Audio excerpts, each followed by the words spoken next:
Já tá gravando. E aí, galerinha do terceiro ano, tudo bom? Reforçar aqui que eu tô com saudade de vocês, né, dos nossos momentos em sala de aula. Mas enquanto isso não é possível, para que a gente continue no ritmo de estudos, para que vocês não parem, vocês, mesmo em meio a tudo isso que está acontecendo nesse momento, eu sei que continuam se preparando para o Enem e para os demais vestibulares, né? Então, nesse momento, nós vamos dar prosseguimento aos nossos conteúdos. Nas aulas anteriores, nós falamos sobre o Império Bizantino e sobre o Islamismo, não foi, pessoal? Ou seja, a gente falou sobre a Idade Média Oriental. A partir desse momento, a gente vai voltar a falar sobre a Idade Média Ocidental. A gente já falou sobre feudalismo, né, antes das aulas pararem, mas depois que elas deram essa pausa, né, espero eu que já esteja no fim essa pausa, nós falamos sobre Império Bizantino e sobre Islamismo. São dois movimentos que ocorrem mais na parte. O Império Bizantino ainda pega parte da Europa, mas a gente inclui ali na Idade Média Oriental.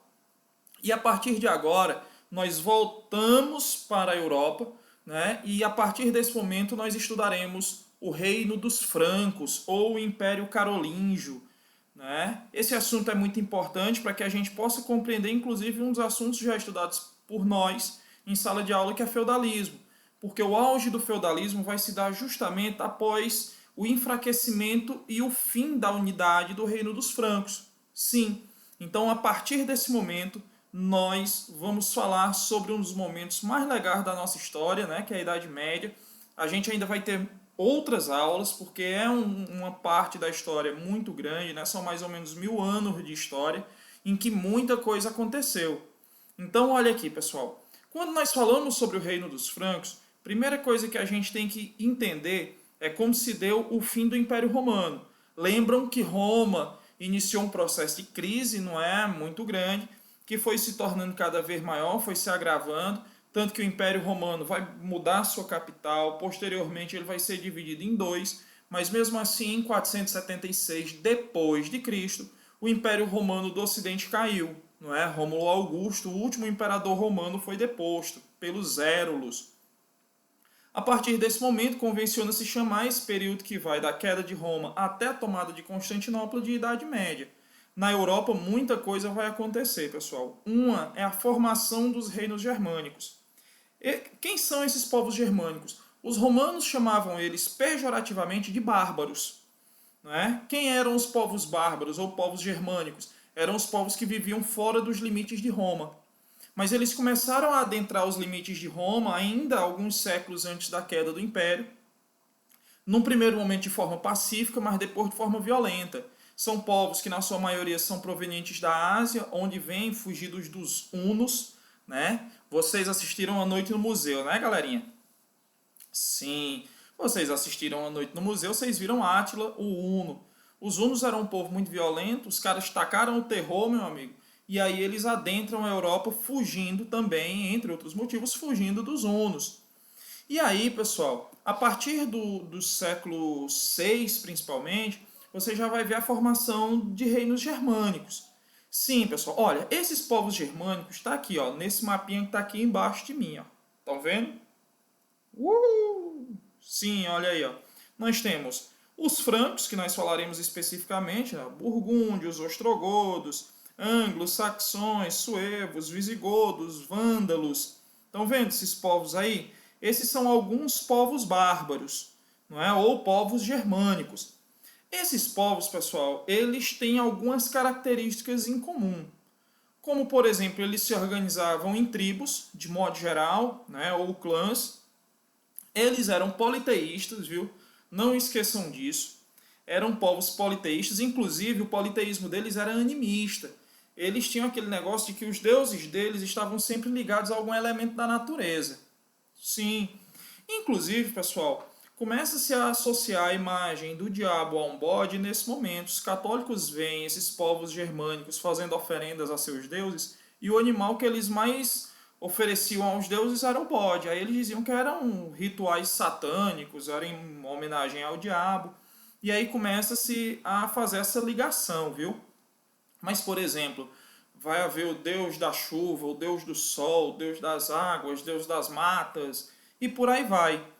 né? Eles guerreavam. De modo geral, eles não têm leis escritas, sim, não tem código jurídico, viu? Eles não têm ordenação jurídica escrita, por exemplo.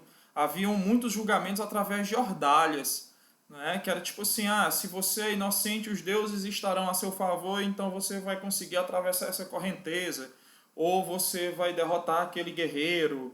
Então eles vão fazendo julgamentos muitas vezes através de ordalhas, né? Então são povos que são fragmentados de modo geral, não é? Mas eles são muito desorganizados. Mas olha aqui, ó, por volta do século VI já haviam novos reinos nos territórios ocupados. A maioria deles teve uma vida muito curta, foram reinos muito efêmeros, principalmente por causa da sua desorganização, pessoal. Sim, dentre eles, destaque aqui, ó, para os francos. Deixa eu botar ali o marcadorzinho, que eu nunca aprendi a usar ele direito. Olha aqui, ó, os francos. A gente vai ver, ó, inicialmente é isso aqui, ó, Paris, Paris, ai, ai, Lyon, Toulouse, Dijon. Estão vendo aqui, ó? Então, inicialmente, ele corresponde ao que é principalmente a França. Só que a gente vai ver que ele vai se expandir com o passar do tempo. O reino dos francos vai se fortalecer, né, sob a figura do Clovis. Posteriormente, ele vai ganhando força na Europa e vai se tornar o principal reino germânico desse período, tá bom, galera? Então, não esqueçam disso. Então, estão pegando, né? Moleza. Não esqueçam dessas características gerais. O Enem, galera, adora cobrar questões sobre Idade Média. Em praticamente todos os anos tem ao menos uma questão sobre Idade Média. Em alguns anos nós vamos encontrar até 2 ou 3 questões sobre Idade Média. Nossa, Davidson, que massa! Logo, eu também adoro esse período da história. Todo mundo gosta, não é, galera? Olha aqui, ó, o reino dos francos aqui, ó. Tá aqui a parte inicial, ó, essa parte mais amarelada e nesse tom mais de rosa. Nós estamos vendo aqui, ó, a expansão deles. Estão vendo essa partezinha rosa aqui, ó? Isso aqui, eles conseguiram barrar a entrada dos árabes que adentraram a Europa pela Península Ibérica, por aqui, e na Batalha de Poitiers, eles conseguiram impedir que os árabes adentrassem o restante da Europa. Sim, então dei uma olhada aí neste mapa, não é? Que está aí, ó. Eu não sei se é para esse lado ou para esse. Eu não estou me localizando bem aqui, não. Mas tá aí, ó, por baixo aí, ó. Essa parte aí. Vocês estão vendo, né? Moleza, fácil. Então reparem que o reino dos francos, no auge do seu tamanho, olha aqui, ó. Hamburgo, Verden, Colônia, tudo isso aqui, ó. Ó, os boêmios. Isso aqui, ó, corresponde a grande parte da Europa, o que hoje é a Alemanha, a Áustria, né, Bélgica, vários países europeus.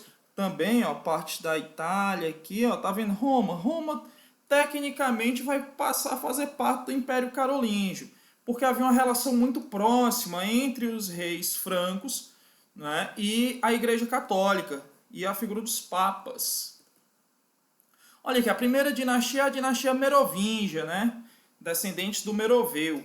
Vocês que adoram teorias da conspiração, né? O Código da Vinci diz no livro que os merovingios são descendentes de Jesus e Maria Madalena, né? Quem já leu o livro ou assistiu o filme, entre as teorias da conspiração está essa, né? De que os reis merovingios são descendentes de Jesus Cristo.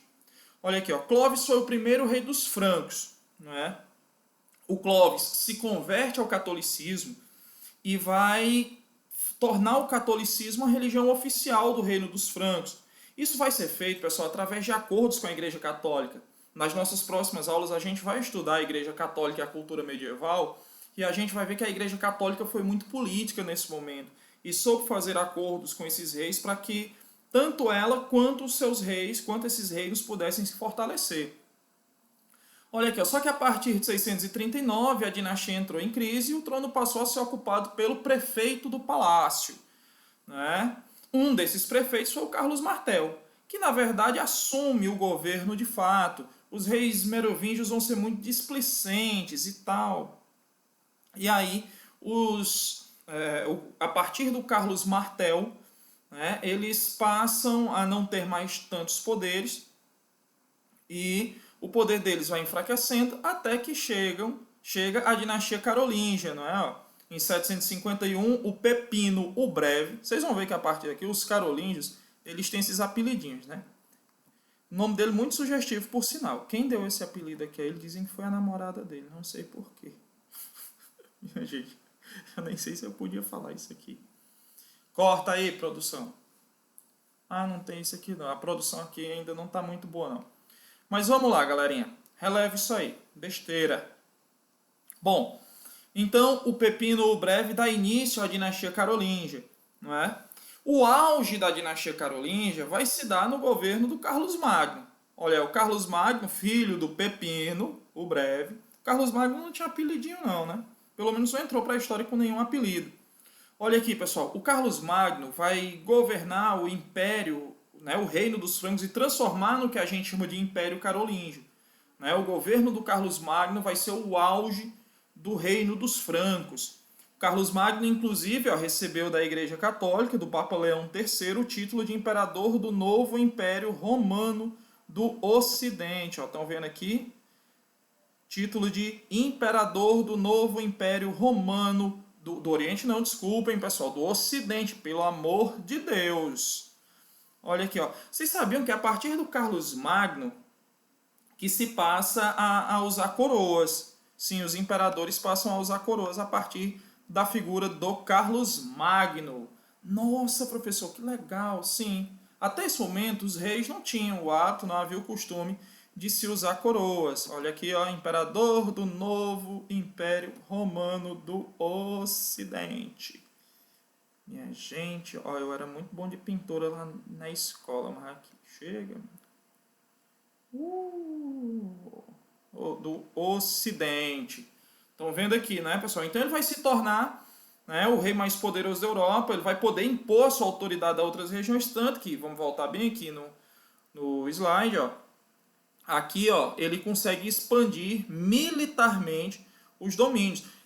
Quando a gente fala sobre Idade Média, a gente fala sobre os nobres, os títulos de nobreza, o Carlos Magno vai se utilizar muito da ajuda dos condes, marqueses, duques. Esses títulos de nobreza passam a ser distribuídos por ele.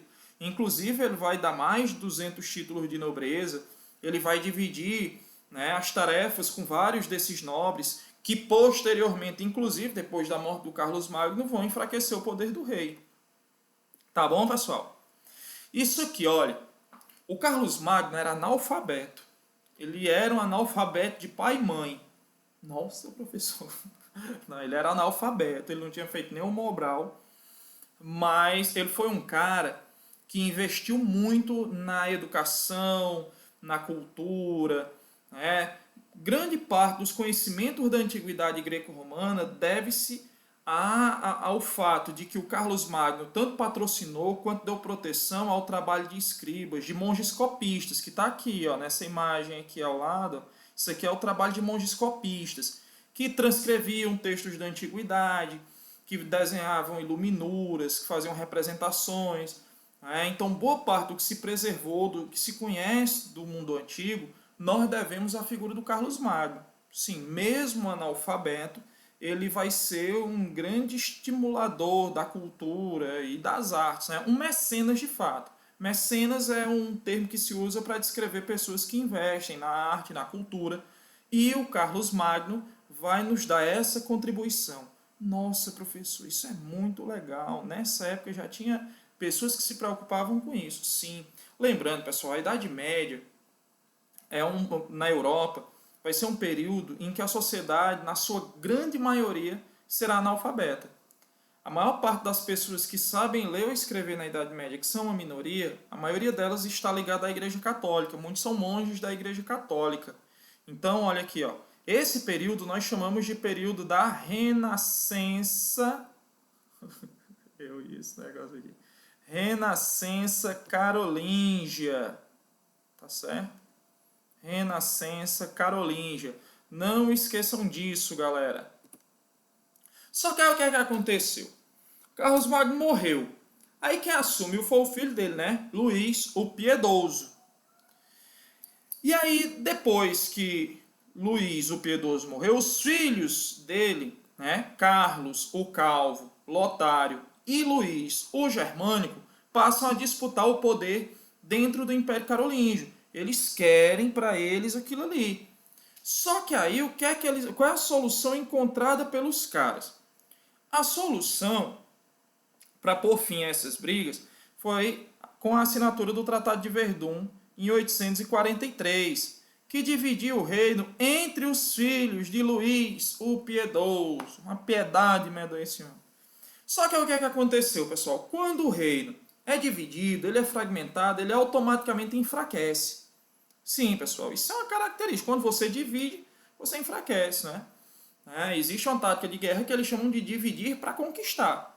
E aí, agora o reino dividido, e ainda coincidiu esse período da divisão com a nova leva de invasões bárbaras. Sim, outros povos bárbaros agora adentraram a Europa. Principalmente húngaros e vikings. Eu sei que muitos de vocês assistiram a série Vikings. Assistiram, por exemplo, o Ragnar adentrando a Europa, não é? Ele indo para a França, ele não vai para Paris, ele entra para Paris, por aqui, ó. Inclusive, quem governava Paris, lá inclusive aparece na série, é o Carlos, o Calvo, que é neto de Carlos Magno. Professor, eu não sabia disso. Tá vendo como a história é massa, cara?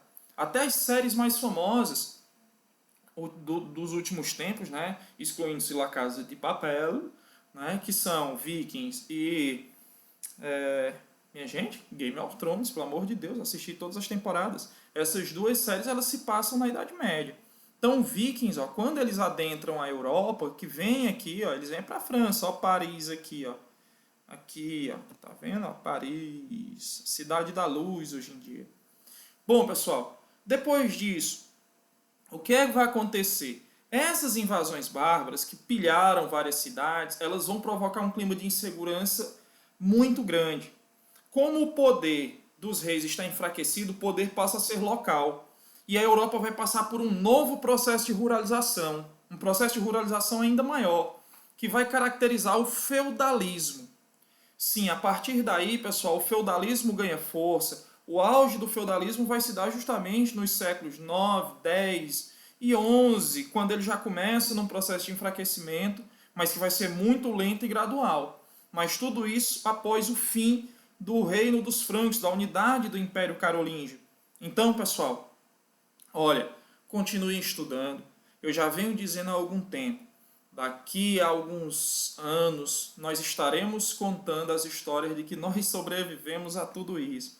Nós passamos por esse momento, né, e conseguimos, depois de muito tempo, nós conseguimos perpassar por um período tão difícil na história da humanidade. Nós vamos contar essas histórias, né, somos testemunhas vivas da história.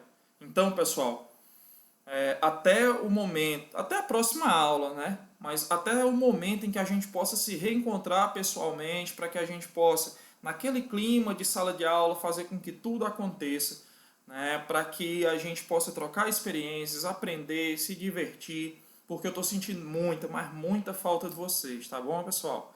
Um beijo para vocês, fiquem com Deus, um abraço do professor de vocês, o professor Davidson, e até qualquer hora. Até mais, galerinha!